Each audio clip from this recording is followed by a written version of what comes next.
Hello guys, welcome to my channel and our tutorials. Welcome to my channel and our tutorials. Today we are learning about maths formulas for class 8th. Here you can get all class 8 formulas.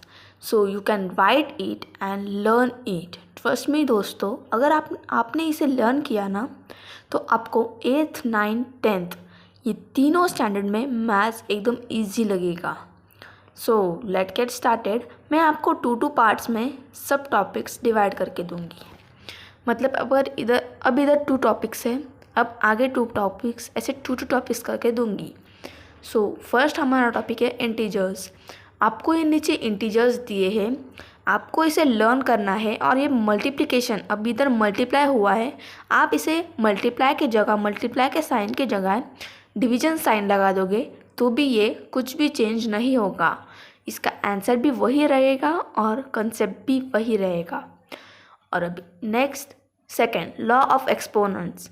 First वाला है a power m multiply by a power n is equal to a power m plus n. जब a power m के बाद multiply sign लगता है तो हमें power में प्लस करना पड़ता है. मतलब a power m multiply by a power n आया है तो a is a common variable. आपको a एक ही टाइम लिखना है और m पावर उसकी चेंज है, इसीलिए आपको मल्टीप्लाई के साइन की वजह से m प्लस n कर देना है.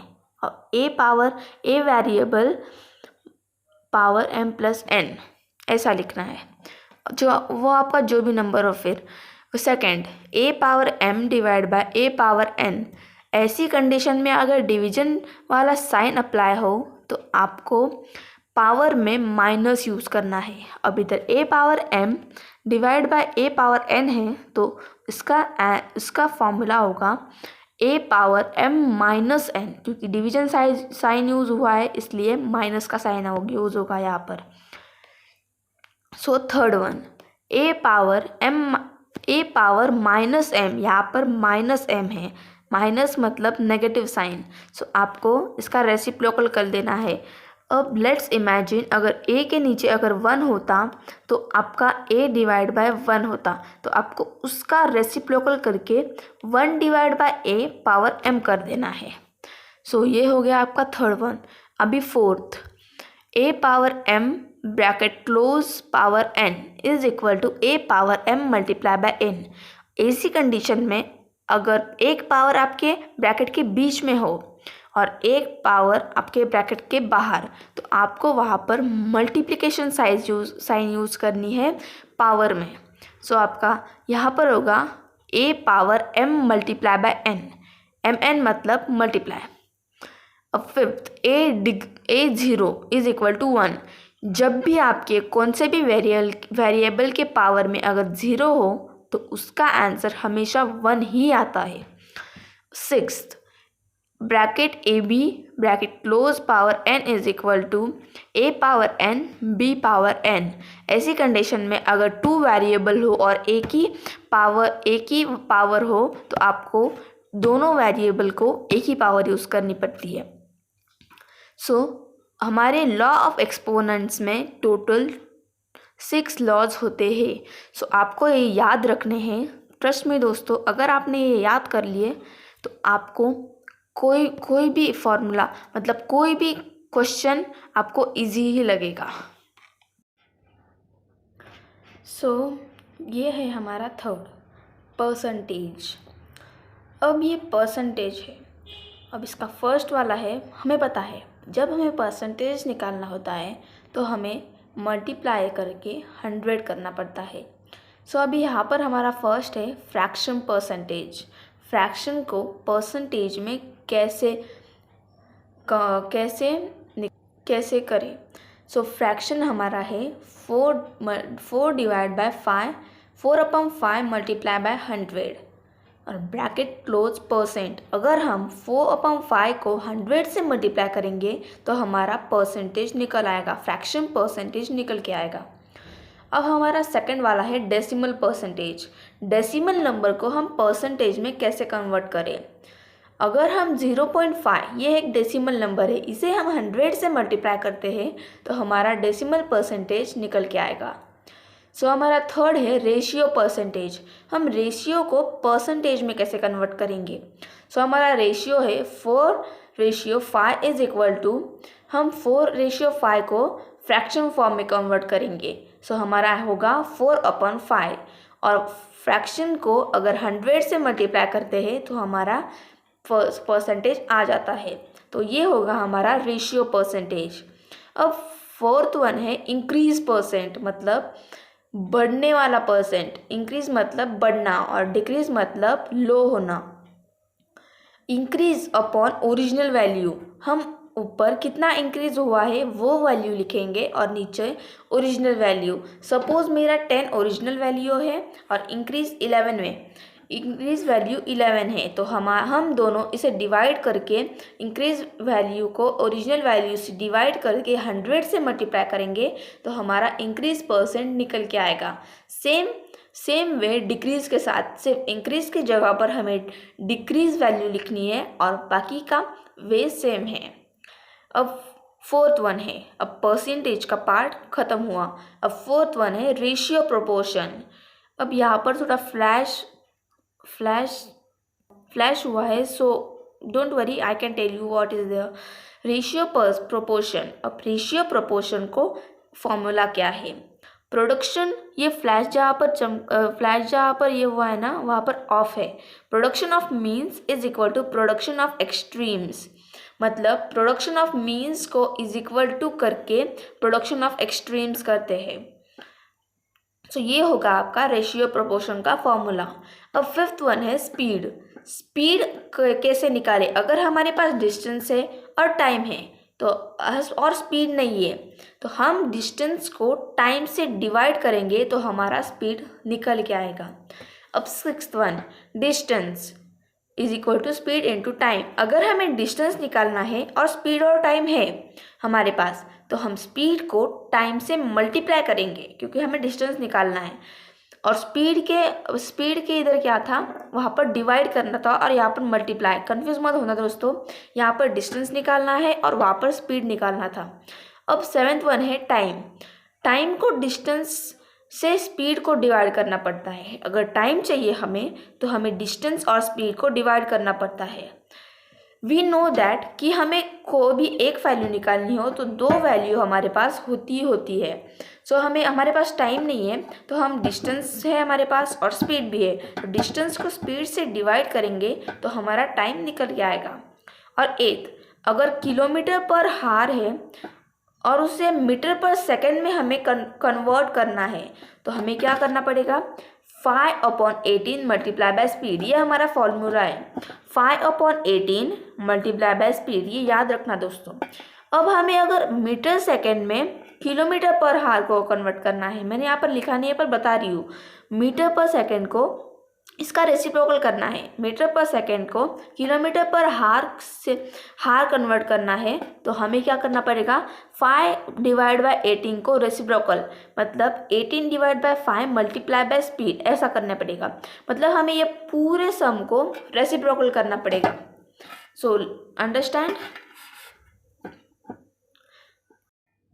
नाइन्थ, प्रॉफिट के लिए हमें सेलिंग प्राइस को कॉस्ट प्राइस से माइनस करना पड़ेगा।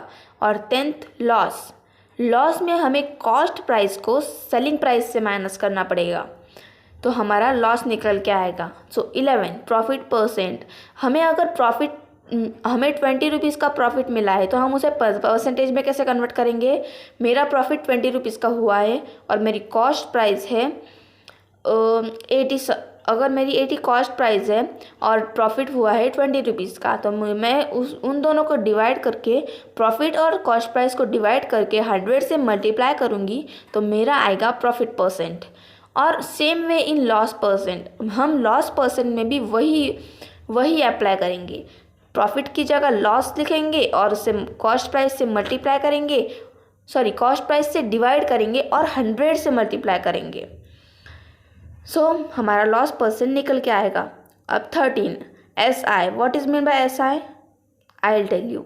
SI means simple interest. और अगर सिंपल इंटरेस्ट का फॉर्मूला देखें तो उसका फॉर्मूला है P into R into T divide by 100। P मतलब प्रिंसिपल, आर मतलब rate of interest and T मतलब टाइम। मतलब principal multiply by rate of interest multiply by time divide by 100।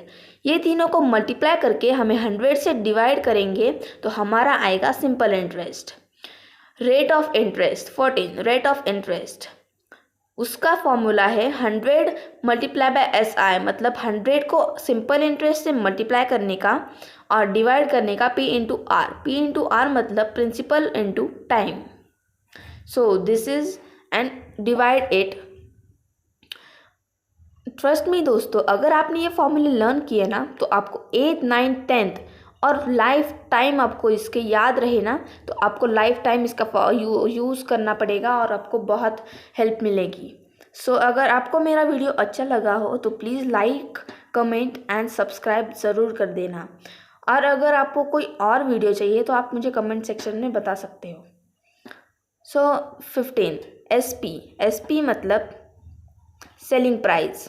अब हमें सेलिंग प्राइस अगर निकालनी हो तो हमें मार्क प्राइस को डिस्काउंट करना पड़ेगा। मार्क प्राइस मतलब हमें मार्केट में जो बेचने वाली प्राइस है ना उसे हम कहते हैं मार्क प्राइस। मतलब वो आइटम पे लिखी हुई जो प्राइस होती है उसे हम कहते हैं मार्क प्राइस, और डिस्काउंट से उसे माइनस कर दिया जाए तो हमें सेलिंग प्राइस मिल जाता है। सो अब 16 डिस्काउंट परसेंट। अब हमने डिस्काउंट तो कर दिया, अगर हमें उसका डिस्काउंट परसेंट चाहिए तो हमें यूज़ करना पड़ेगा selling price bracket selling price multiply by 1 minus D divide by 100 multiply bye MP। मतलब सेलिंग प्राइस को 1 माइनस डी डिस्काउंट और डिवाइड बाय 100 करना पड़ेगा और मल्टीप्लाई करना पड़ेगा SP से, सेलिंग प्राइस से। और वो होने के बाद हमें और एक बार मल्टीप्लाई करना पड़ेगा MP को, मतलब मार्क प्राइस को, तब हमारा आएगा discount percent.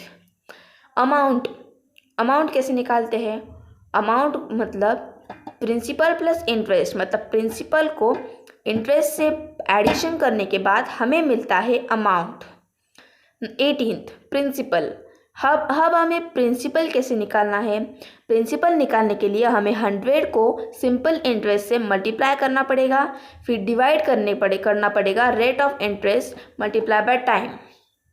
R into T मतलब rate of interest multiply by time. ये दोनों ऊपर नीचे मल्टीप्लाई होने के बाद हमें दोनों की जो ओरिजिनल वैल्यू है उसे डिवाइड करना पड़ेगा, तब जाके आएगा हमारा प्रिंसिपल। ट्रस्ट मी दोस्तों, अगर आपने ये समझ लिया ना तो आपको सॉल्व करने में कोई भी प्रॉब्लम नहीं आएगी। अब 19 टाइम। हमें टाइम निकालना है तो हम कैसे निकालेंगे? टाइम मतलब टाइम निकालने के लिए हमें करना पड़ेगा 100 multiply by SI। 100 multiply by SI मतलब 100 multiply by simple interest divide by P into R. P into R मतलब principal multiply by rate of interest, और हमें उनको डिवाइड करना पड़ेगा, तब जाके आएगा हमारा time. 20 compound interest. Simple interest जैसा होता है वैसे और एक इंटरेस्ट होता है जिसे हम बोलते हैं कंपाउंड इंटरेस्ट, और उसका फॉर्मूला है P multiply by 1 plus R divide by 100 power N। Power N मतलब नंबर ऑफ ईयर, मतलब टाइम। एक तरफ से हम उसे टाइम कह सकते हैं। हमारा पावर में टाइम रहेगा। प्रिंसिपल मतलब ओरिजिनल वैल्यू, 1 प्लस R मतलब rate of interest divide by 100। पहले हमें रेट ऑफ इंटरेस्ट को 1 से प्लस करना है, फिर डिवाइड करना है उसे 100 से, फिर मल्टीप्लाई करना है N से। सो आ गया हमारा compound interest. So thank you for watching my video. This is part 1 of my video. अगर मैं आपका वीडियो और लंबा रख देती तो आपको है ना वो पढ़ने में बहुत तकलीफ़ होगी। सो मैं आपको एक सीक्रेट टिप बताती हूँ। अगर आपको पढ़ाई करना है तो आपको हाफ आवर आप स्टडी कर लेंगे, तो आपको हाफ आवर आपको रेस्ट लेना है। मतलब अगर आप कंटिन्यूअसली स्टडी करेंगे तो आपका जो ब्रेन है वो स्टेबल नहीं रहेगा, इसलिए आपको थोड़ा रेस्ट करना है, फिर आपको स्टडी करना है। अब हमारे पार्ट 1 है। So thank you for watching my video, और मैं आपके लिए पार्ट 2 जल्दी से जल्दी लेकर आऊँगी।